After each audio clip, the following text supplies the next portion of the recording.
If you were to search for artwork by Bryan Charnley, what follows is a collection of unhinged and chaotic scenes, a shocking yet gripping insight into the world of mental disintegration. Charnley's unmistakable use of extreme and sometimes violent serialism is very recognisable in the world of outsider art. But the work that stands out to most people is his 17 final self-portraits alongside a diary that document a tragic story about his struggles living with schizophrenia right up until his final days before committing suicide in July 1991. In this video, we are going to explore the mind of this troubled yet talented artist, as well as the final self-portraits that reflected a mind so desperately in decline.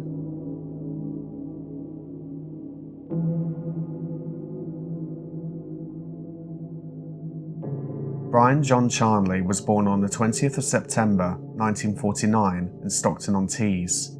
With his twin brother, he grew up in London, Chislehurst in Kent, Cranfield, where his father worked as a senior lecturer, and finally in Bronham near Bedford. The frailty of Charnley's mind was made evident at an early age. In the summer of 1968, aged 18, he suffered a nervous breakdown but was able to study at Leicester School of Art later that year. He gained a place at the Central School of Art and Design in Holborn 1969, but was unable to complete the course due to another breakdown later diagnosed as acute schizophrenia. This uncontrollable mental condition would cling to him for the rest of his life. From 1971 until 1977, he lived at home with his parents between periods of hospitalization and treatments including ECT. In 1978, he moved to Bedford and began painting. The first paintings were representational works including large flower paintings. From 1982 onwards, his work began to address his inner life, such as dreams and mental states, particularly in the nature of schizophrenia. Charnley's work would begin to receive some recognition within the London art scene throughout the 1980s. However, the little recognition that he received was outweighed by the day-to-day problems of his illness and the heavy medication that he was prescribed to counter it. Another stem of his delicate mental health towards the end could be linked with his relationship to Pam Jones, who featured in one of his most famous paintings called Pam and I in 1982. Due to suffering mental illness herself, she attempted to commit suicide in 1987 by jumping out of a window. Although she survived, the fall caused serious damage to her spine. The incident would deeply affect Charnley, which was made apparent in his later painting called Leaving by the Window, which served to replay the traumatic scene of the event. The beginning of Bryan Charnley's final work and mental decline was marked by this simple and formal self-portrait signed on the 11th of April 1991. In addition to this, Charnley was encouraged by sane mental health charity executive Marjorie Wallace to keep a diary that would also help explain the imagery. The entry that Charnley provided for this portrait is as follows. Conventional portrait painted in 2 sittings. Is it a good likeness? Drug dosage was 2 3mg tablets of Dipixol daily, plus 2 25mg of Triptysol. I was sleeping a lot. As you can see, the signs of a powerful, unpredictable mental state is drastically evident in this portrait compared to the first one. In Charnley's diary, he wrote the following entry. The person upstairs was reading my mind and speaking back to me to keep me in a sort of ego crucifixion. I felt this because I was discharging very strong vibrations which could easily be interpreted. I tried to express this in a painting. The large rabbit here is because I was confused and extremely sensitive to human voices, like a wild animal. The next portrait, completed on the 23rd of April, takes on a very uneasy and bewildering turn.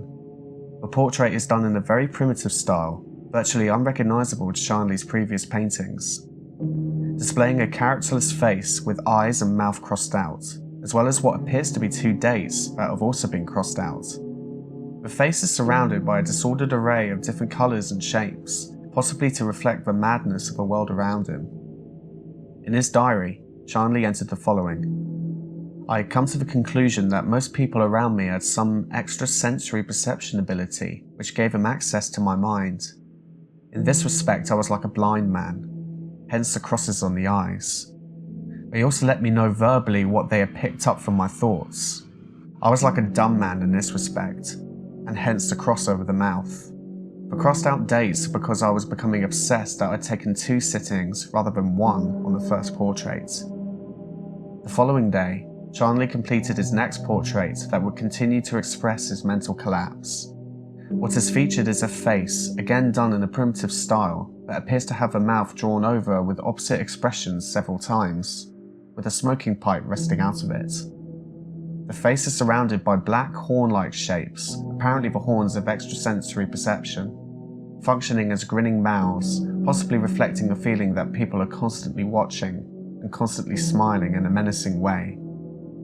The most shocking feature in the painting lies within the head of a portrait, which is the blood of Charnley himself, indicating the sheer desperation of his mental state at the time.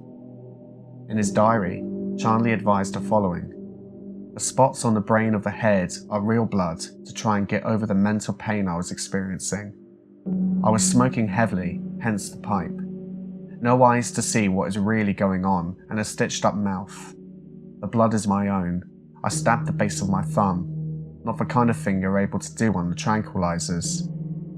Still on only 1 tablet of Tipixol and a sleeping pill, but no, I cannot go on much longer." The next portrait, dated on the 29th of April, shows a manic scene of disjointed facial features and beams of colour.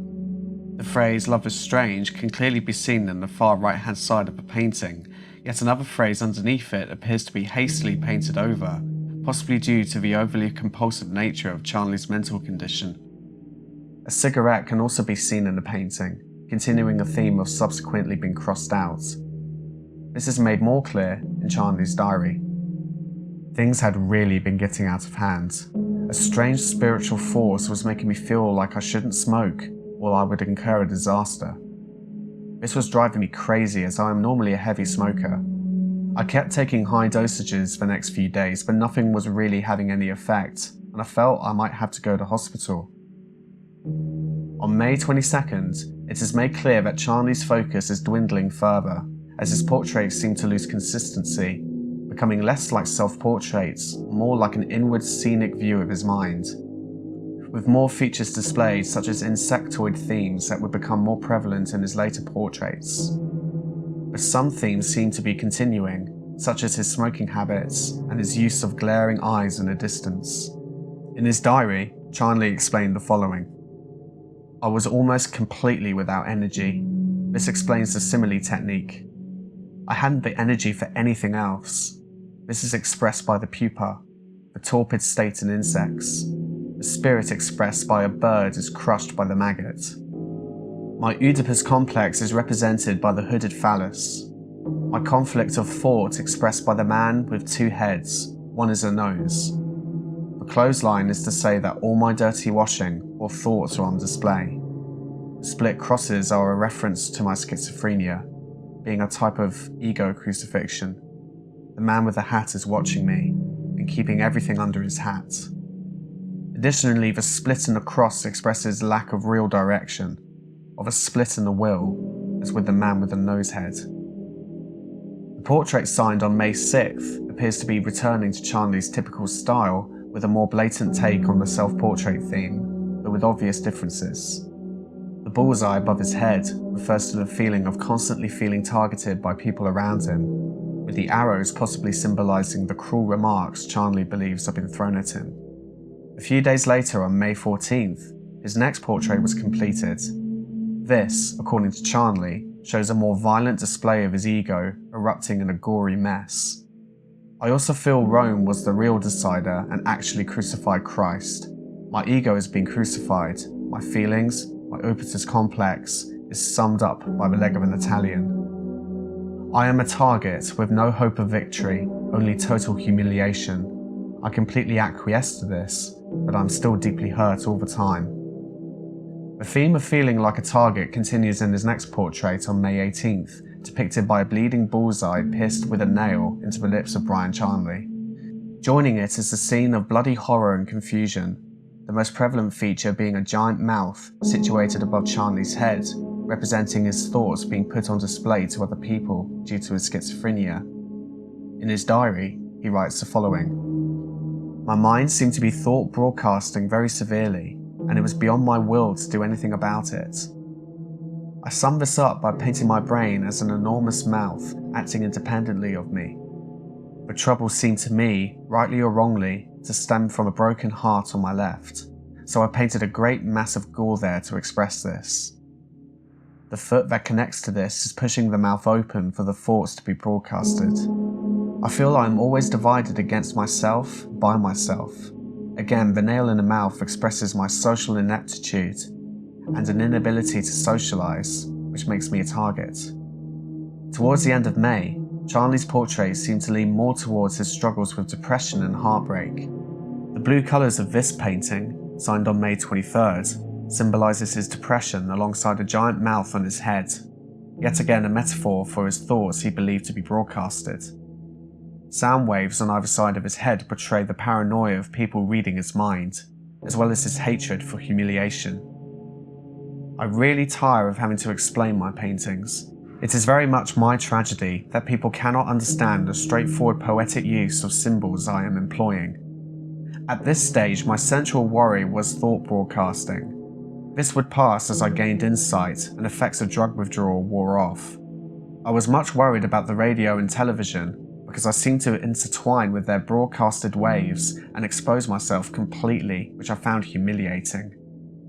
People laughed at me when this happened, or let me know it was for real by cute remarks.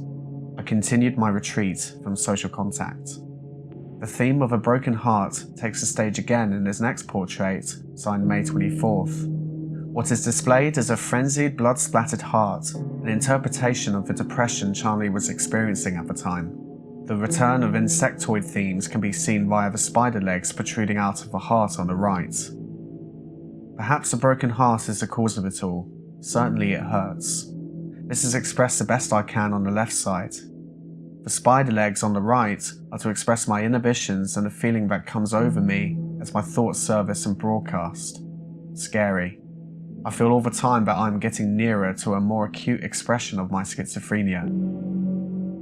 By June 1991, the peak of Bryan Charnley's mental decline starts to take its toll. His fear and altered understanding of his schizophrenia begins to unwind in his final 6 paintings as he continues to vary his dosage of medication. To explain the nature of this portrait, completed on June 8th, Charnley wrote the following in his diary. The spider legs seem to be my central condition. The spider legs represent inhibition, social and otherwise. Is this the truth of my condition? I was to find out otherwise, but it was certainly part of the truth. The next portrait, completed on June 13th, is best explained by Charnley himself in his diary, in which he discusses the style of his technique compared to other artists, as well as the frustration he feels towards criticism and social conflict. People crane their necks to try and appreciate technique, raving about Picasso's, which is poetic discharge via symbols. They swallow a camel to strain a gnat and say I cannot paint, that my technique is at the service of my imagination. Perhaps it should be the other way round, but then I find Picasso peculiarly bland stripped of his technique. Well, the later paintings anyway. There is nothing wrong with my technique, except when I have to try too hard because of the demands of my imagery. People keep me in misery because they keep coming up to me with some gossip about my past and I know nothing of theirs. The eggs have been emptied, like a head stripped of its contents. It has nothing left in it, no more secrets. They went to satisfy somebody's appetite, somebody that has power over me. They enjoyed every tasty mouthful. Needless to say, I feel suicidal, so I painted Van Gogh's crows from his final suicide picture of a wheat field. Extrasensory perception horns, voices as mouths grinning. Birds come from eggs, so the crows can also be like my thoughts flying away. All this sort of gossip increases my fears of telepathy and is the main reason I feel suicidal. Still on only 1.5 tabs of Dipixol, 3 mg each. On the 24th of May, I cut out the antidepressant Triptysol completely. On June 19th, Charnley expressed his feelings in a somewhat new display of a foot jammed through a closing door with a face on it. This painting appears to be keeping the themes of mouths and eyes, as well as what could be spider legs in the bottom left-hand corner. Charnley's brief feedback on his painting is as follows. Do they just want a party? An intrusion into my mental interior life? Like everybody has a foot in the door. Nailed mouth and tongue tied, I have no effective reply to them. From a certain point of view, the final 3 portraits of Bryan Charnley could indicate the pinnacle of his mental condition.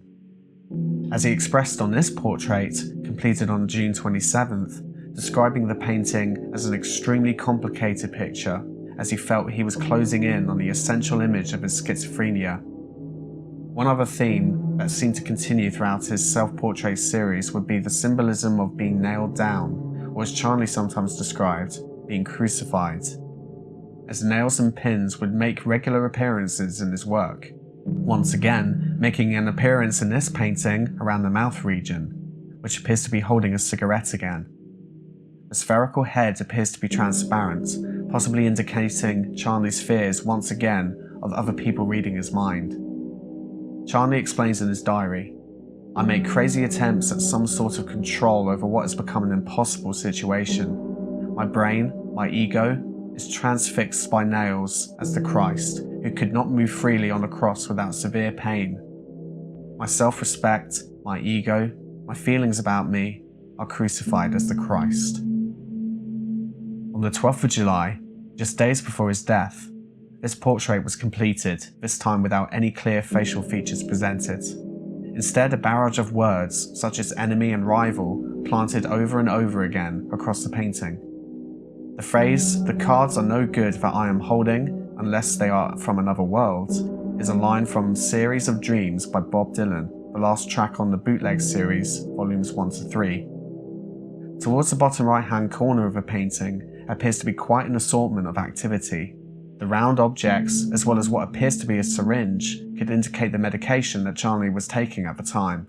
The crosses on what could be medicine tablets might signify the decrease in dosage that he was taking. The symbolic nails that make a regular theme in his portraits appear once again as well. The big bright blue word of hope could indicate his final desperation of believing he may conquer his own mind, as it appears to be on the forefront of the painting, but is not entirely certain. Charnley would unfortunately not document anything in his diary about this painting, as well as his very last painting, dated on the 19th of July, 1991, before ending his own life. Many have believed this work to be unfinished due to the simplistic style of this painting compared to his other work. But as this painting has clearly been dated in the bottom right-hand corner, like the rest of his work, many other people believe otherwise. It is also not entirely clear what day Charnley died. The use of big bright red and yellow colours could be associated with his acute mental anguish at the time. This theme is not unknown during his portraits created in May earlier that year.